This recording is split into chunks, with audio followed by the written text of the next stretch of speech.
Welcome to the Lead Pedal Podcast with your host, Bruce Outridge, where he talks all things trucking. Now let's get rolling. Hey, how's everybody doing today? Welcome to another edition of the Lead Pedal Podcast. This is Lead Pedal Q&A episode, and we had episode number 1068. We had a listener ask us, why do truck drivers in movies honk their horns by pulling on a rope above their heads? Do trucks not have buttons to activate the horn inside the steering wheel like normal cars? I thought this was a great question. I was just going to say because it's fun, but other than that, there's probably a better reason. So, hey, let's get on with it here, shall we? Right after this.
So let's talk about why people honk the horn the way they do in the movies, other than it's really cool.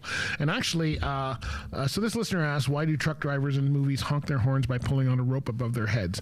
Do the trucks not have the buttons to activate the horn in the steering wheel like normal cars? To be honest with you and truthful, yes, they have both. So we have what we call the horn in the steering wheel is what we call a city horn, and it's your basic beep, just like a regular car, beep beep, it's loud. But we have what we call air horns on a truck, and air horns is a bigger horn. Think of like a train horn. Some people have train horns. It's a bigger horn, but it's attached. It's on the roof, and on the roof, there's through the roof, there's a rope or a strap, whatever you want to call it, comes through, and that's what you pull on to activate the air horn. Now, the air horn only works if you have air in your system. So let's say for some reason you didn't have enough air in your system, your air horn wouldn't work, or it would sound really bad. And so the city horn would be a backup for that. Both have to work. So now, well, actually, you need to have a horn that works. Now, when would you use it? Well, first of all, in the city, we use the one on the steering wheel. Generally, it's not as aggressive. It's not as scary to some people. Their air horns can really shake you out of your seat. And if you're not expecting it, you could be in some real trouble. So not for you, but even for the driver of the other vehicle. So you want to make sure that you're using your city horn, in applications where people may not understand where you are, or you're just trying to get someone to, tapping them to walk across the lot or whatever. The air horn is more for really more of an emergency type thing. We get a lot of kids asking to pull the air horn. I am always cautious on that. I'm happy to do it, but you want to make sure that the person driving understands what you're about to do. So if the person driving is kind of encouraging them and is looking and sees that I'm a truck and that kind of thing, I will do it. If the person driving has no idea the kid in the back is asking me to do that, and you do that, you're going to scare that driver, and you could scare them into going into a different lane or something along that line. So they are cool, and of course some people install what they call train horns, which sound just like a train or even louder. And of course those are to make sure people are aware that you're there, maybe that you're an emergency or you're in trouble, that's when you'd use the air horn. In the movies, they use it because it's way more fun. Like, I mean, how visual impact is it pressing on the steering wheel? It's way better when you got to chomp down on a strap in the seat in the cab, right? So you'll see a lot of people do that in the movies, and it's a lot easier. There was a lot of great people that chimed in on this one and said, they're just talking about their memories of when people do this on the highway, and it's very cool to see little kids doing it, for sure. You just need to make sure that if there's somebody that's driving, make sure they know what you're about to do. You don't want to scare anybody. So anyway, yeah, air horns are fun. They're fun to do. They come with pretty well every truck, and the strap, it's all built in and there. But again, it works on your air system. So if you don't have air, it's probably not going to work, and it can be very loud. Used more for emergency situations than for general communication. Hopefully that helped you understand your air horn. So thanks for the question there. We really appreciate it, and we'll get right after this.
So, hey, thanks for listening to the show today. Remember today's Lead Pedal Q&A, although today's show I don't think had too much issues. If you ever, all of our shows on Lead Pedal Q&A are general and information, so please consult with a professional if you are looking at something serious like immigration, lawyers, or whatever. We keep it just general for you, so that's our disclaimer there. Big thank you to Caramel43 for putting in that question, and make sure you follow us on our socials so you can keep up on all the stuff. You do not want to miss the Peterbilt tomorrow, man. That thing is sweet. You want to make sure you check out episode number 1069. It's 2024 389X that we saw up at the Big Rigs Truck Show. You're going to love that one. All right, follow us on social. We're on Instagram, Facebook, Twitter, X, LinkedIn, TikTok. Join our fan club and listen to us. If you want to hear our live programs, go to Lead Pedal Radio. All right, my friends, talk to you later. Be good out there. Bye for now. This has been another episode of the Lead Pedal Podcast. For more information or to subscribe to the podcast, visit theleadpedalpodcast.com and be sure to follow the podcast on Facebook and Twitter.